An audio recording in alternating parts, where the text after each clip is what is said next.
Hello, welcome everyone, and thank you for joining us. We've got over 500 people registered today, which tells me a lot about the quality of the panel and the subject. I think we're onto something.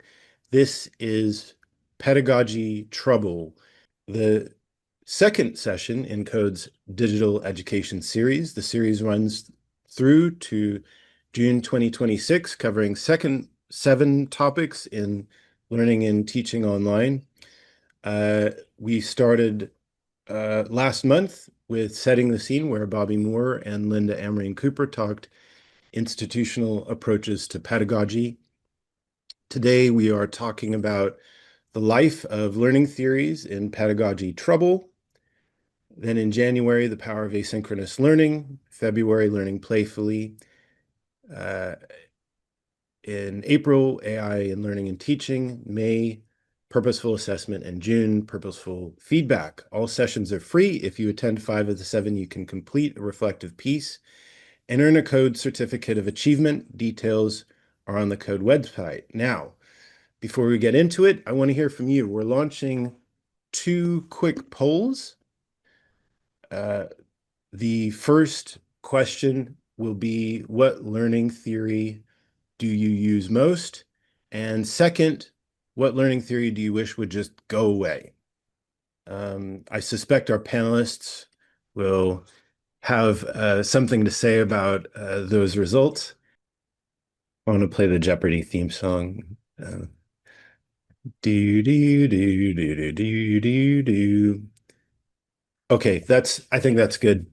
Thanks, Matt. So that's question one. What learning theory do you use most? Got constructivism is the biggest of those, with various others like sort of Bloom's taxonomy, Foslonsky, constructivism, cognitivism, ecology, etc. And then for the second question, which what learning theory do you wish would go away? Learning and I think learning it's styles. meant to be learning styles, I'm Yeah, guessing. I'm guessing so. Yeah. Cool. All right. So what are we talking about today? We're not debating what theories are best. We're asking something different. We're asking about how theories work in practice. So what theories get used? Um, how do theories get made? And what are theories really? I'm Leonard Houx. I'm Director of Learning Design at Cambridge Education Group and fellow and chair for the day. I'm joined by 5 amazing panelists who thought very seriously about these questions from very different angles. And I'm going to ask each of them briefly to introduce themselves and what framework or theory they encounter most in their own work. So we can start with Charlotte. Hi everyone, it's lovely to be here. I'm Charlotte von Essen, and I am Pedagogical and Digital Development Lead at the Stockholm School of Economics here in Sweden. So shout out to anyone who's joining us from the Nordics. And the theory that I see and I use the most, just like you all, is socio-constructivism, really. My background is in the arts, humanities, and business education. So that's the theory that probably bubbles up the most because it's a pretty broad church and it allows for a lot of different implementations in practice. So, yes, that's me. Great. We'll move on alphabetically to Dave. Hi, everybody. Good morning. Thank you for being here. I'm really happy to be here. Thanks, Leonard, for inviting me. I'm Dave MacAlinden. I am the Associate Director of Instructional Design and Media, underlined, at Columbia University School of Professional Studies. As far as theory goes, it's not just one. You have to blend things in order to be practical or pragmatic, but you do have a baseline. Mine is information processing theory, because a lot of the time when you're using a theory, it's based on what your definition of learning is and how that kind of translates into praxis or practice.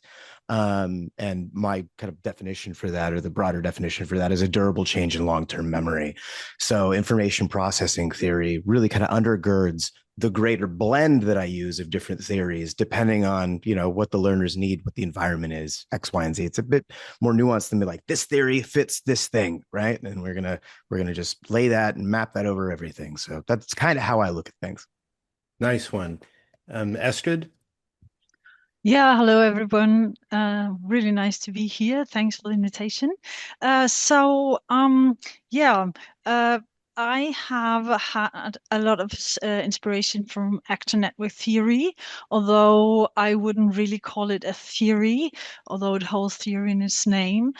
So I would rather say that I'm inspired by a certain community, which is science and technology studies. And in this community, there are some concepts that are more durable than others, but they tend very much to change over time. So it's difficult to really think about it as a theory that has like a fixed system of concepts. Yeah, I think about there was a paper that Latour wrote where he said what he didn't like about actor network theory, and he said the word actor, the word network, the word theory, and the hyphen that's in the theory. Anyway, yeah, brilliant. Thank you. Okay, going alphabetically, that's Martin. Thanks. Hi, everybody. Martin Oliver. I'm Professor of Education and Technology at the UCL Institute of Education. I'm going to be a bit cheeky and say three things in the place of theory. So the theory I probably use most at the moment are theories of care, which is drawing on the feminist science and technology studies literature. So particularly work by Joan Tronto and Maria Puig de la Bellacasa. The theories I see named most in research are probably social constructivism. The theories I see used most in practice is probably behaviorism in its various forms. Spicy. And Stephanie. Hi, everyone. Stephanie Moore, University of New Mexico. I'm associate professor out here in organization, information, and learning sciences. We're a big old interdisciplinary mashup of a program. Gosh, yeah, Martin's response kind of takes us on a journey already of what we talk about, what we actually use, and what people say they use versus what they actually do. When you asked your question, Leonard, I wrote down, first of all, I actually use cognitive apprenticeship a lot, which is a very socio-cognitive theory of learning. In fact, when I teach learning sciences, I always joke, I'm like, look, I over apply cognitive apprenticeship. In online learning, of course, we hear about the COI model, the community of inquiry, which is more, it's a framework. It's not really a theory, but it's like encapsulates all these theories as part of it. So I encounter COI a lot. In my work on like ethics and technology, I take more of a socio-technical theory approach. So we use lots of like either cultural historical activity theory or actor network theory, which we've already talked about, or even social construction of technology. And I thought Estrid made some good comments already about all that none of these are really great theories, but a lot of kind of theoretical constructs come along for the ride. And then certainly, I think to David's point, lots of use of, I like using generative learning theory in my teaching. In particular, think about information processing a lot when I'm putting together materials. So there's a lot of theories that kind of come along depending on what I'm doing and where I'm at and who I'm working with, really. Nice. So moving on swiftly, we've heard a bit about how theories are used or which ones get used. Uh, Charlotte, what do you look for in a learning theory, and how do you see learning theories get used in practice? Sure. So I think naturally, I always like to think about the philosophical roots of learning theories, at asking those kind of the really big questions like, how does it treat learners? Does it treat them like blank slates or passive recipients? What does it assume about us as human beings? Does it assume that we're these fixed things that are in control of our world, or are we actually much more constructed by our surroundings? Questions like, what are the assumptions about knowledge and the epistemological assumptions about that underpin the learning theory? And also ethics, I think, comes into play with that, to try and think about how these are ethically constructed as well. And I think it's just helpful to trace back those philosophical links, which feels a little bit counterintuitive sometimes, because when we say theory, we often think of something that is timeless and universal and general, and that can actually sort of withstand these things. We forget that they've actually bubbled up as a result of different historical moments or cultural moments. But yes, like others on the panel, I'm sure that, it's helpful not to think of them as sort of fixed things with fixed boundaries, but to look for the overlaps, to think about them as more permissive, maybe explanatory, and also look at the ways that there might be payoffs when it comes to practice. So, as a practitioner, somebody who designs online learning or online degree programs, it's quite interesting when we get to the actual decision-making points, which Stephanie's work relates to this, and Jill Stefaniak's work as well about decision points in practice. I think that really comes through. And we have to think about, okay, maybe how I want to take this approach and use this theory, but also I want to be able to think about, I don't know, cognitive load or different theories of interaction or motivation theories. And how do these all come together? And what are the payoffs that you have to make? Because inevitably there will be some. And then, yes, as I say, when it comes to practice, matching theory and practice, I find that most people usually use theory implicitly rather than explicitly, and they can work from assumptions they don't necessarily they can't name them or understand or explain them. They just know it works in their particular context. And that's just a really fascinating thing in and of itself, really, that we can have this intuitive understanding of teaching and learning theory without necessarily having the vocabulary to go with it. So that might be something, I work with one-on-one with faculty, and they might say, well, I know that, structure and clarity drives learning in my classroom, or that there might be other ones who say, well, no, a more discursive approach is going to be better. And I can kind of see where they're coming at it without necessarily having the body of work, which begs the question, how do we then match those things up? And is it actually quite useful to have a theoretical underpinning and be able to actually articulate that in a community and that might work in other ways.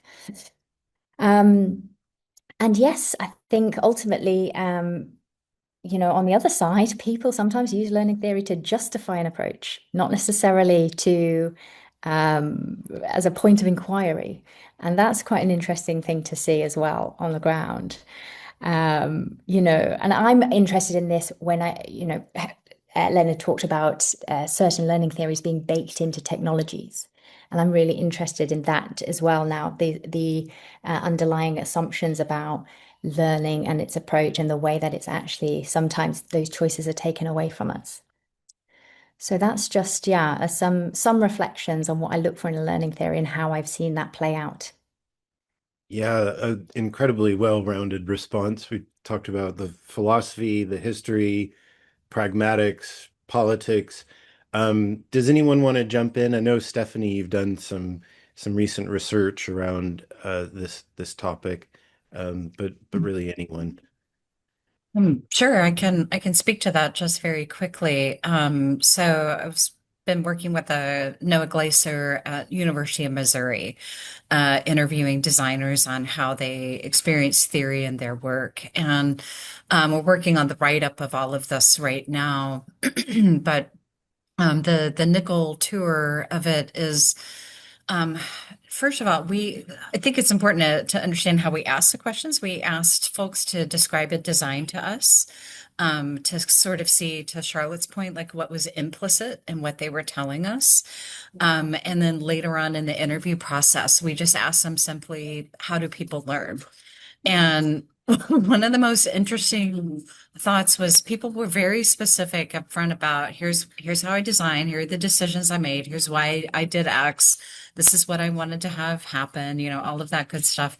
And then often when we got to the question of, well, how do people learn? In fact, one of the interviews was so striking. She just stopped for like 5 seconds. It was like just dead air for 5 seconds. And she's like, how do people learn? I don't know how to answer that question. And so, you can go back and you can look for clues about like what her implicit theory of learning is based on her design decisions. And she kept talking a lot about interaction and how to facilitate interaction. But, regularly, I think what we discovered were a lot of people either, when we got to that question about, well, how do people learn? When we asked about a theory of learning, they either really just sort of froze up in the moment and they weren't ready to answer that. Or we had a number of others who were PhDs in the field, frankly, who they knew all the theories. They could rattle through all the theories. But to them, theory was very contextualized. What they used and how they used it really depended on the context that they were working in, the tools and the ways that the tools constrain them, which, you've talked about, Leonard. And so they talked about theories in this very negotiated sort of way. And then, of course, we had others in there who we used the label of folk theories, who just sort of generated their own ideas about how learning happened. And that's how they design. That's how they make their design decisions. So we ended up breaking it into 3 buckets. We've got like very academic, these are the theories, and I try to bend the universe to my will using these theories. Theory is very negotiated and contextual. And then sort of this bucket of folk theories, which ran all the way from, okay, well, the instincts are good, and this is actually fairly consistent with what we know from research, all the way down to like, learning styles or misconceptions of memory, or things like that. Yeah, Adam Matthews said in the comments, I really liked that it was a nice bit of, I forget the term he used, epistemic humility there on the part of the research participant. They're so honest about what they really know. So we've heard a bit about how theories get used, what we look for in theories. Dave, when you look at theories and frameworks that become popular, what do you think are the conditions or frameworks that make them spread? Why do you think some ideas gain traction while others, despite merits they may have, barely register? I think that's a great question because it doesn't get often asked or answered, really. Because it's kind of like, it's more of like a media studies question, honestly, and like how ideas spread. And this is going to be kind of I have some notes, so I'm going to be like checking this, and my eyes are going to shift down. It doesn't mean that I'm Go for it. not doing it. I think that you can learn a lot from studying propaganda and figure out like how these kind of theories spread, a lot from like Marshall McLuhan and stuff like that, how ideas spread across. But I think that most, like in educational instructional theory, like they get adopted and they gain traction when people assume it'll solve a problem or champion a view with minimal friction for them. And if it offers any kind of language especially, that legitimizes what people or institutions are already doing, or it gives cover for what people or institutions really want to do but can't really justify. So adoption of a theory or a framework, for the most part, as much as we want to say it's about efficacy and efficiency and ethics, it's more about narrative alignment, I think, and how that spreads throughout groups in a very anthropological way, I honestly think. So an idea gets really popular when basically like 3 things overlap, and I'll give kind of a layman's terms for that, and then a bit more eggheady things. If it feels right, if it looks easy, and if it echoes values. If you have those 3 things intersecting, people are more likely to be like, oh yeah, that's for me, right? So what I mean by those three things is that the theory has to be, or the framework has to be cognitively plausible, to a broad audience. It has to be institutionally convenient, which is a big overriding quality because those are the vehicles for these. And it has to signal dominant cultural values, whatever they are at the time. So when it comes to cognitive plausibility, the idea has to feel intuitively true. So even if it doesn't have much of like a theoretical underpinning, it has to almost have kind of like a horoscope quality to it. This is why things like MBTI get so much traction, because they're just like, oh yeah, that feels like me. That intuitively feels right. Right. So like inquiry-based learning for novices in K through 12 feels right, but the research doesn't really back up its efficacy that much, but it feels like it's supposed to work. That's how it feels. It fucking intuitively feels good. And then you get things out of that like, you know, whole language learning or balanced literacy instead of phonics and science reading and stuff like this. And they have a shelf life because they just feel so right, right? They also map neatly onto, I guess, like relatable experiences, or they reinforce like folk psychology. I think Stephanie was talking more about like folk theory and stuff like that.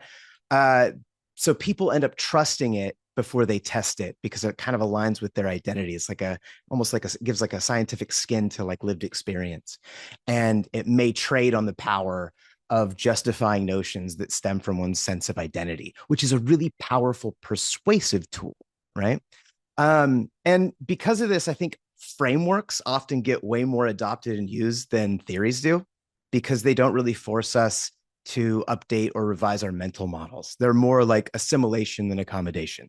So they fit really nicely into these existing ideas we have about things instead of having to create new mental models for something in what feels like, unfortunately, like a way too abstract space, because we use like all of this jargony words. We have the jingle jangle fallacy that is rife throughout our work. Like we use the same word, but depending on the context, it means completely different things. So we end up talking at cross purposes. So that's the first thing. It has to be like kind of cognitively plausible. The second thing is that it has to be institutionally convenient. My notes just okay. So they ideas spread a lot in, you know, from higher ed institution to higher ed institution when they're really easy to operationalize, when it seems like you can audit them quite easy. You can measure them with some kind of facile metric, so you can show ROI as fast as possible. Patience is not a virtue for some reason in this field, and especially does it scale, because that makes it easier to justify than explain the science behind it and get buy-in and really talk about its actual implications in a nuanced way. You know, everybody wants to, you know, hear yes and, but nuanced, robust theory says not quite, or it depends, which ends up getting read as argumentative or pedantic, which it is, but it's really more of a call to accuracy, feasibility, and fit for whatever the needs are, right? Like, so these things aren't one-to-one. They're very fluid, and you have to constantly flex and adjust. So if something also can be, if it looks good on a slide deck, it gets adopted for some reason. So if something can be turned into a checklist or a pyramid, it tends to live on despite it being debunked. So you get like the Bloom's pyramid, which is not a thing that Bloom ever came up with. I think like people use Bloom without ever having read Bloom. Like it's, I think Bloom himself said it's the most cited yet least read piece of theory. And you get things like, you know, learning styles, again, MBTI, DISC assessment, 7-20-10, all these other like learning theories that we should call zombies that just keep living on. Let's no matter how name many names, times Dave. Let's you put it out double there. tap them. I don't care. So like, you know, popular approaches also tend to have this really magical quality of reducing responsibility, or at least offloading it to the framework or the tool itself. So especially when responsibility requires like some kind of deep expertise or sound judgment around it, because it protects the proponent of it, because it's the framework's fault if it doesn't work. It's not our fault. So institutions really like that because it kind of protects them from, you know, scrutiny around, you know, making instructional mistakes that might have harmful consequences for the learner. And the third one, I'll try to make this as fast as possible. I know I'm talking a lot. You're doing great. Is that it morally or culturally signals what's going on in the dominant zeitgeist, right? So like frameworks gain a lot of momentum when adopting them kind of signals in-group membership to whatever the social zeitgeist tells you you're supposed to be in the moral in-group, right? This is true for not just instructional theory, but any kind of, social view or practice that is supposed to scale and make some kind of socio-political or educational inroad to getting adopted and then having some kind of like, whether it's temperate radicalism, whatever it is, right? To change the culture, the hearts and minds. How do we, broadly base our sense of ethics under everything that we do? This doesn't mean that it's wrong at all. It just means that the adoption of the theory is more driven by values and it's kind of disguised as outcomes. And I think that this can be a problem because, best intentions, right? The road to hell, all that stuff. So this is also often amplified when it's endorsed by very trusted figures, right? Or institutions themselves. Oh, it comes out of this, therefore no scrutiny because I trust this institution. It's a tertiary source. You have to trust tertiary sources at some point, right? And who has time but, a handful of people, lots of them in this room, to read all this stuff and try to suss it out the best that they can with at least the amount of bias as they possibly can, which is really an uphill battle. So I think once a framework also becomes morally charged, it becomes kind of shibboleth, and any critique signals otherness in a very morally reprehensible way, which creates a very durable barrier between that theory and any kind of informed skepticism, because people immediately step back if you want to criticize it, right? And now because people attach their identities to it and that kind of thing. So that's, I think, how they become popular, is when those three things converge, and then like the popularity and traction emerges out of it.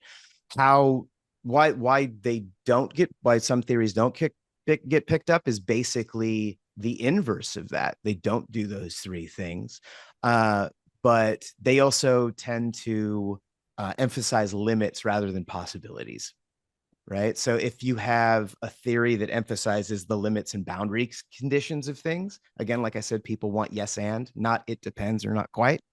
That's a big thing. Also, if it requires a lot of deep knowledge and practice and experience in order to apply it, if we feel like we can't catch the bus, we won't run for it. And I think it's the same way with theories. Is if we feel like we can't quite grasp it or we don't have time to understand it fully, we'll do maybe one of three things. We'll abandon it. We will adjust it to fit our preconceived notions about what it should be, rather than diving in and figuring out how to actually use it. And the third is to torpedo it as much as possible, because it now poses a threat to what it is you're using, and you don't want to have to, shift your responsibility back into the quality of alignment of design, to the labor and finesse of facilitation, or to a certain depth of expertise that takes a long time to develop and a long time to trim down and reconcile like what ought to be and what actually is, and then see how we can, use those theories and frameworks to actually help a person as the end user. How does this help the learner achieve what they're supposed to achieve, rather than, justify the way that we've designed something? I think there's not a whole lot of iterative development when it comes to theory. It's more doubling down. So that's my pessimistic take on all of this.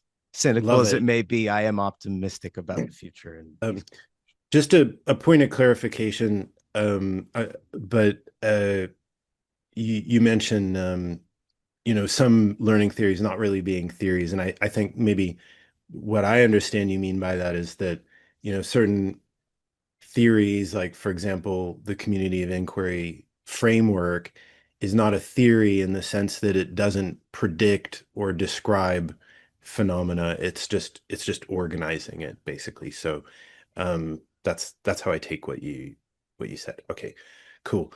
Can I So add a quick, very, I'll keep it quick. Yeah, please, I Martin. wanted to connect back to something Charlotte said and maybe throw ahead something Estrid I think we'll pick up on. So Charlotte, you mentioned the idea of learning theories getting baked into technologies, and I think this is another thing that's quite important to mention in relation to ideas gaining traction. So Latour had this paper about technology as society made durable, and I think this is one of the examples of it. The kind of assumptions that designers make when they create technology then shapes and naturalizes the kind of things educators have to deal with when they encounter those technologies. And some of these things can be deeply problematic. Andrew Feinberg's book about technology has got some great examples about the way our assumptions shape the technologies that we end up with in society. Things like, industrial factories made at the scale so that children can use the machines, which then become problematic when you make child labor illegal. So it's these kind of things where things which are assumed to be okay become naturalized in the technologies we get, and then they get traction because they're just, they're brought up by institutions and mandated for use. Thanks, Martin. I was actually going to try and pass it over to you. We've talked about how certain ideas live or die for various and sundry reasons, but we also just simply forget lots of learning theories.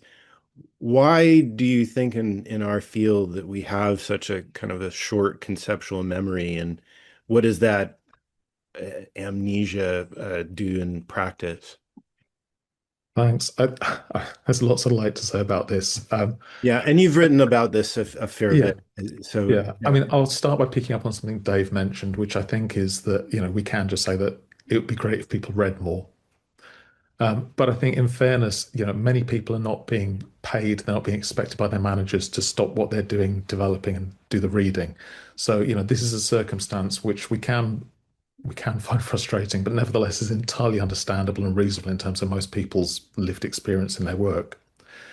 I think the other thing is in terms of who our field and what we discover in terms of this, the sort of our and we in that is doing a lot of work.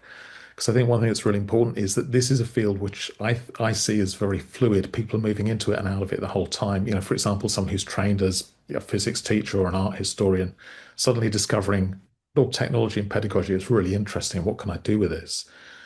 It wouldn't be reasonable to expect them to have read all the theories that have come before. They're encountering these ideas for the first time and they're making sense of them.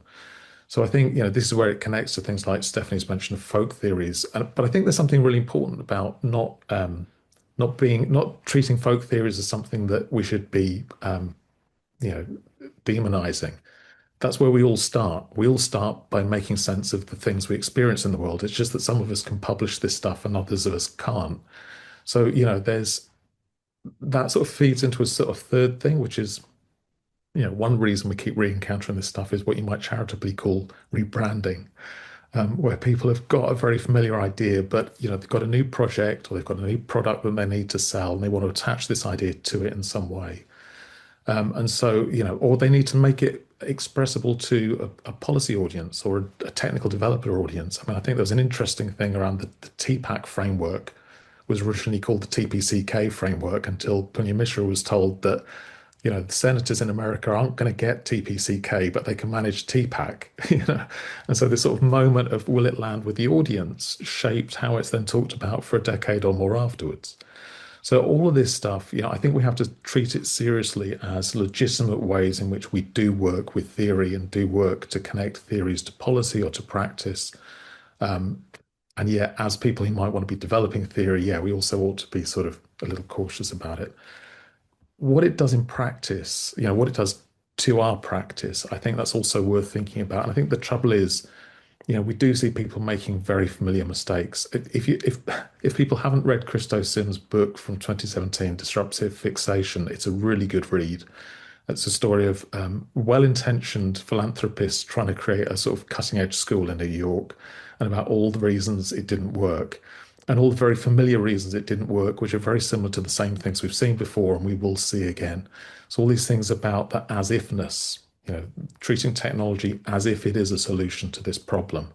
And then, of course, when it's used in practice, the rest of society overwhelms it, yes, that's great. Do the sort of constructive learning thing, but we've got to make sure they pass the test at the end of the term or our school will fail.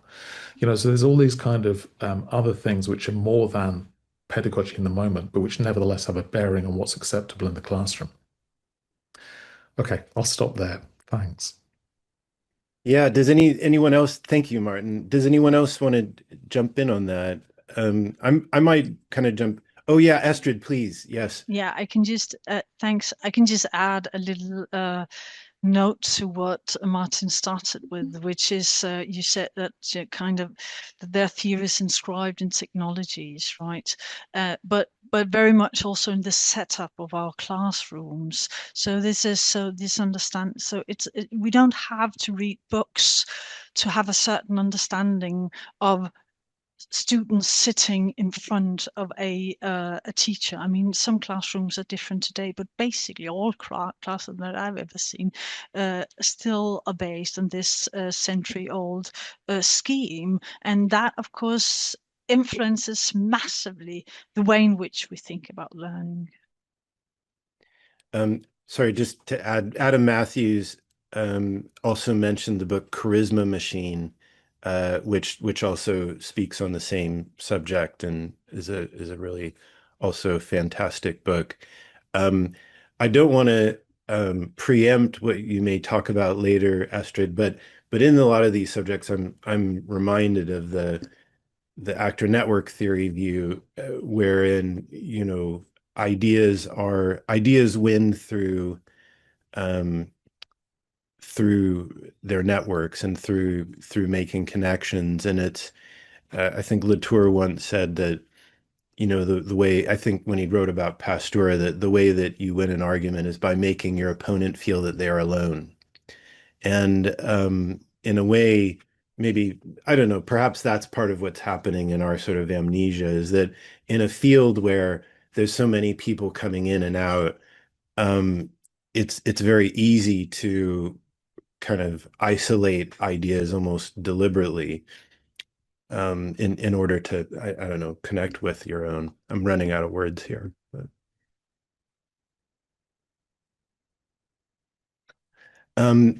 so moving on, the Stephanie, we've talked about how ideas get forgotten, but we haven't talked much about the research that creates them. You've been vocal about some of the shortcomings of educational research. Where do academic theories go wrong, and how do they end up giving us weak or unhelpful theory as a result? So I almost don't know where to begin with the question. There's like so much to unpack here, and I have to frame some of this by, I think, so I'm an editor of a research journal. And I think when you see kind of back behind the curtain, right, there's what gets published, but then there's also volumes of what doesn't get published. And so, first of all, where academic theory goes wrong, I think that one of the major patterns that I see as an editor is I can't tell you how many articles I reject because there simply is no theoretical framework behind the paper, behind the study, which boggles me. This is like research 101, right? It's how you define your constructs. It's how you say, well, when I say learning occurs, this is what I mean by learning, right?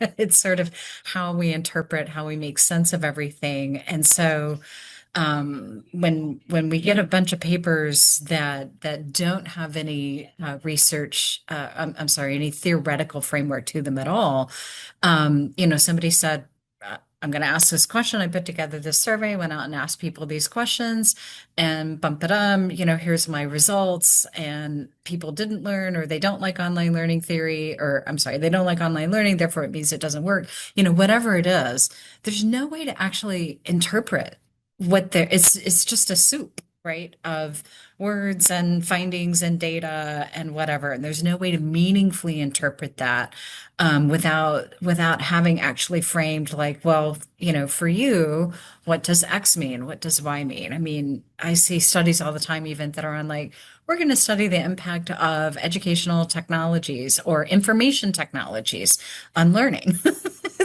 It's prescribed so broadly that it starts to lose all meaning. And I will say, I think that there's a difference between folks who are trying to find the language and truly explore in the way that Martin was talking about in a little bit, and versus those who I think are engaging in more of a sort of gold rush behavior, which maybe speaks a little bit to what David was talking about earlier. But every time there's a new technology, I can bet money that now I'm going to get hundreds of submissions on blockchain, or now I'm going to get hundreds of submissions on AI, right? Like we probably get 24 submissions a month on AI at this point. And so, for Jill and Jill's now my co-editor in chief, we for the AI in particular, we just started saying, look, if you're not even coming at this with a theoretical framework in a way that's making this very like clear, how you're defining things, how you're measuring things, how you're deriving your methodology from this, all of that stuff that needs to cascade down, then we're just not even gonna, consider the paper. And honestly, that cuts out about 90% of what we receive. Then from there, we start to get interesting papers, right? Where somebody's saying, I'm really worried about the effects of AI on memory or cognitive effort or something. Well, now we're starting to head in a direction where it's like, okay, now we're starting to frame it in a way where you can start to evoke some learning theories to help you, or other theories, right, to help you frame what it is that you're investigating. So I think a big area where academic research goes wrong on theory is that we don't use it. And frankly, I apologies for being a little pointed, but I do think that that's a bit of an indictment of our field and what it is that we're doing and how we're generating knowledge in the field. Now that said, I think, there's a flip side where I guess this reflects my own biases, but I'm really intrigued by the work that colleagues are doing where they're bringing in more socio-technical theories. I feel like it took a while for those sorts of theories to really filter into our field, and we had a few folks like Martin and some others, who were starting to pull these along into our field. But it really took a long time for us to stop and think about the social milieu, the political milieu of whether it's the technology or theories or models or whatever, right? And so I think those are doing some interesting work, really unpacking what do we mean by X, or what do we not mean? What are we excluding whenever we frame things in a certain way, right? So I think that's where some academic research is getting theory right, in a sense. I hate to put that kind of label on it. It's just especially because I know I'm inclined towards it, but I think that's where we're asking some really interesting questions about the technology, about the work that we do, about how we design things. Comment from Leo. Just, if you don't mind me bringing this in, I agree with Stephanie, although I think sometimes it is people who are not very familiar with the field who see it as something anybody can write about, I guess, referring to a gold rush. 100%. Yeah. We definitely saw a lot of this during COVID. I think you had a really great quote, Ewan Reeves, I think, where he said, how many more, journal issues, special journal issues about teaching during lockdown do we really need? Right. Um, And I'll pick up on that comment that, Yeah. So when I was at University of Virginia, I was in the School of Engineering for a long time, and I lived daily exactly what you just said, where engineers are like, oh, that research, that's easy. You just do blah, blah, blah. The work that we do, like, this is really hard. So we can easily do educational research. But then once they would get into it, they would be like, oh, wait a minute, humans aren't programmable. They're not predictable, right? And so they start to confront the limitations of how they think about it. And at one point, I had a colleague who said to me, every time I think I have a research idea on engineering education, I'll go to Stephanie so she can tell me what's wrong with it. And that wasn't exactly my goal, but we did often have conversations about, well, that's an interesting thought. It's really similar to like X theory or this body of research that's been studied already for 20 years. And we certainly get a lot of papers at the journal that fall right into that category where during COVID, and this is not over, by the way, the papers on COVID. We still get papers that will begin, because of this resurgence or the growth of online learning, it's important that we study it. And then there's no lit review. There's like no sense of history that this is a thing that's been studied for over 20 years now. So I do think that there are folks out there who um, the way that I put it is they haven't done their homework, right? They just haven't gone out, they haven't done their homework, they don't know that the literature exists. And I think that's different from folks though who have done their homework and are bringing sort of a background to try to investigate new areas. I think constantly, like I love the work of Mike Caulfield. I have no idea where he's headed with how he's thinking about AI, but I love what he's doing is constantly doing this sort of iterative tinkering with like how do people make sense of this? How do you use this effectively? When is it ineffective, right? And he's doing this sort of constant tinkering, and what he's really doing is this sort of constant theorizing in action. I think the work Mike is doing is really a great model of what a lot of this could look like if it were done really well, where he's not sitting down writing a theory paper, right? Saying this is how I think it's all going to go, and then in designing an experiment or anything.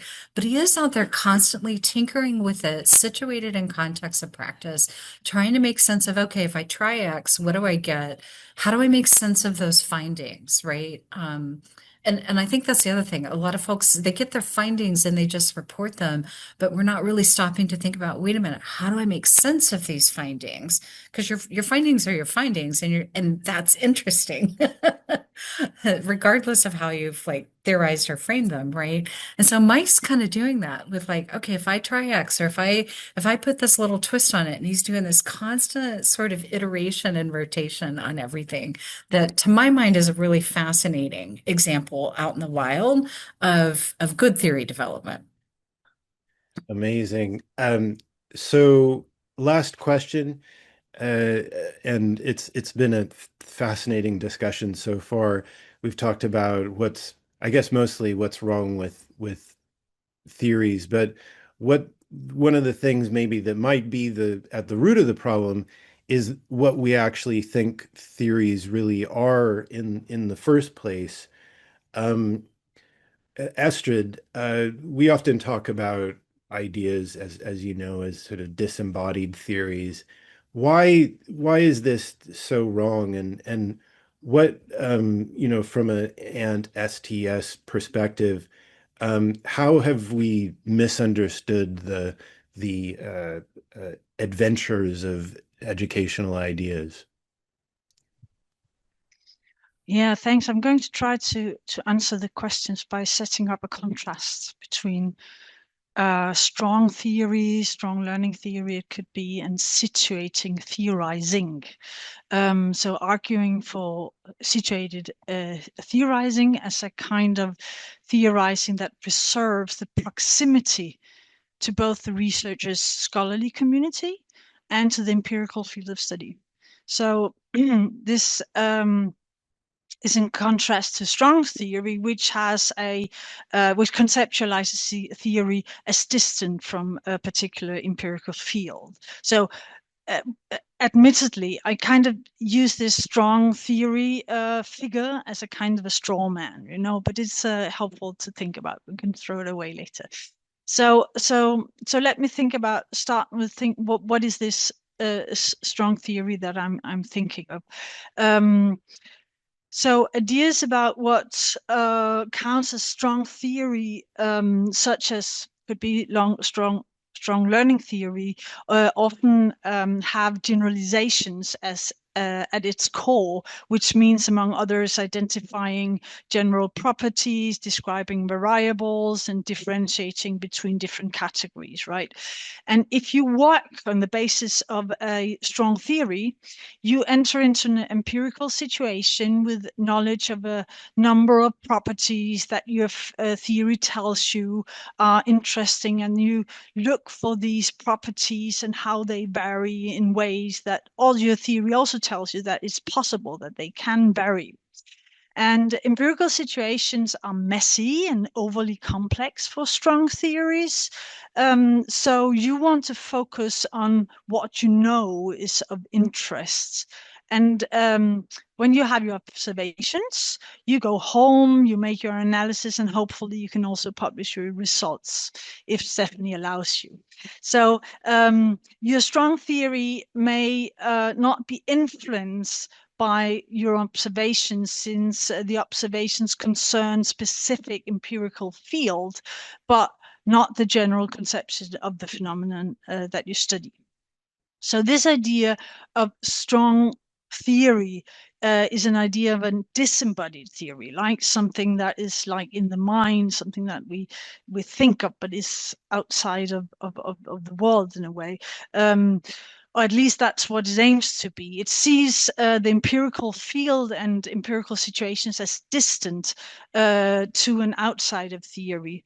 They are practical, so empirical situations are practical, and a theory is, well, theoretical as something different from the empirical situation.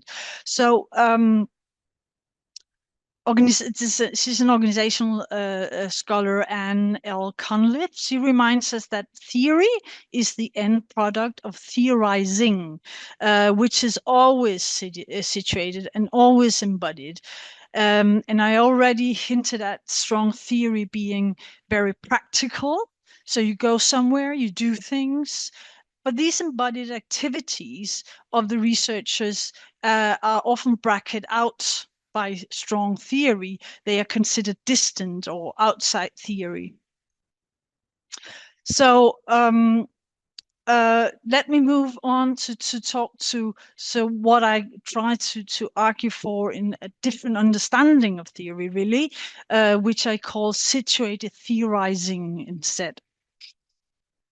So when I was preparing for this contribution with the question I got in advance, I was sitting alone in front of my computer, browsing different texts for good ideas, and thinking by way of some concepts which and ways of thinking that I have developed over several decades, right? So I will call these obligations. So these concepts that I used, and these ways of thinking, and I take the term obligation from science and technology scholar Max Liboron, who refers with it to the ancestors, he says, of theorizing, right? As a scholar, I'm committed to specific concepts and ways of thinking and doing research, and I'm in debt to these collectives that have and still are developing concepts and different ways of theorizing. And to work with a scholarly community means to create responsibility through your research and theorizing. And responsibility is a term that I take from Donna Haraway. And in relation to theorizing, it means to theorize in a way that others within the community are able to respond to. So to continue the theorizing and response able means to be able to continue the theorizing of the community and the exchange within the community. So it is my obligation as a member of a scholarly community to generate responsibility with my theorizing. So that was maybe some of the things that Stephanie, in other words, was referring to, that sometimes is missing from the papers that you see. So, but as a researcher, we have obligation not only towards the scholarly community, but also to the empirical field. So when I enter into an empirical situation, I do so as a member of a scholarly community that seeks to develop its theorizing in and through the empirical situation.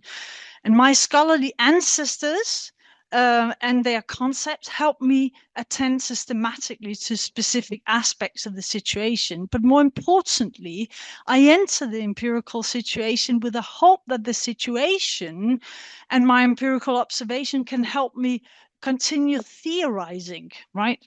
Not applying theory, but continue theorizing. And that the situation can challenge my theorizing and that of my scholarly community, that it can show me dimensions that I have not considered before, or my community has not considered, that these situations can be, and that the situations themselves can become ancestors for the scholarly community's theorizing, right? So these are aspects of the sensitivity I use when I enter a field to create responsibility to the empirical situation. That is, to be able to respond to the empirical situation, what it does, what it tells. And this sensitivity is at the same time the foundation for my obligation to the empirical field, which requires that I analyze and describe the empirical situations in ways that make the field response able to respond to my theorizing. So the field may not be happy or salute what I theorize, but it is able to respond to it. That is, it must be able to recognize my theorizing about the field. And in that sense, also the field itself becomes ancestor to my theorizing next to the scholarly ancestors.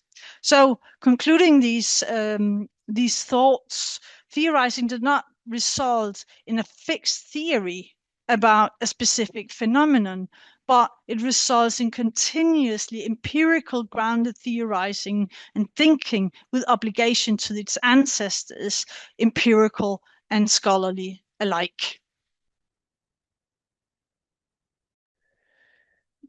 Thank you, Estrid. I feel like there's like some joke in there where, there's that football song, you never walk alone, or what's that one? I don't know. Somebody British help me out here, but yeah, thank you so much. I think to summarize, yeah, when you do research, you're doing it as a community and with connections to these to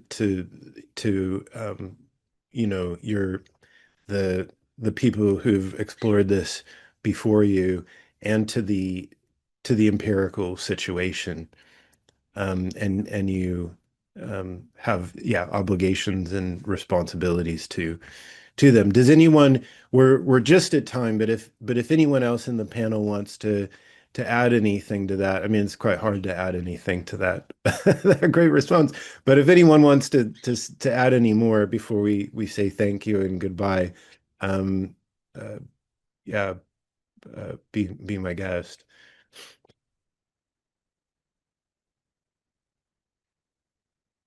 Anyone? Stephanie, you look like you're talking, but I can't Oh hear you. no, I was kind of chuckling at the comments as they're going by, Oh but yeah, some really great I comments. I wish I could incorporate some of this really great stuff. Sorry everyone. Um, Antonella, I'll articulate a George. period though. Estrid, I feel like you did articulate for us like a great summarizing of how this is not a one-dimensional topic or conversation, right? This is really multidimensional. And so we can talk about applying theory, but that's very different from theorizing. And those activities look very different, both in practice and in research. And then there are other ways in which we can engage in theory as well. And so I think, to be able to look at this as we've got to be able to turn it around and look at it from those different dimensions. And of course, I really appreciate your emphasis on responsibility and what's our duty of care as professionals, whether that's professional practitioners, professional researchers, or both, scholar practitioners. Yeah, it's almost like we're reversing it. Instead of kind of seeing all this stuff out there as, resources to be taken or exploited, they're calling to us, and it's like, what do they want from us? What are they trying to get out of us? And we're like negotiating that, and our conduit, we're trying to we're trying to make everybody happy, um, so to speak. Thank you so much for all the care and the thought you've given to these answers. I feel like we could talk for 3 more hours, and I personally wouldn't get tired.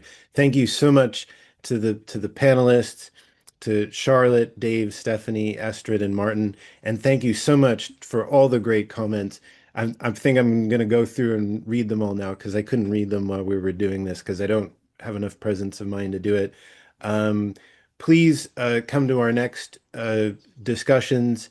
And if you have any questions or feedback, you can drop them into the chat or email code directly. Thank you again, and I hope to see you in January.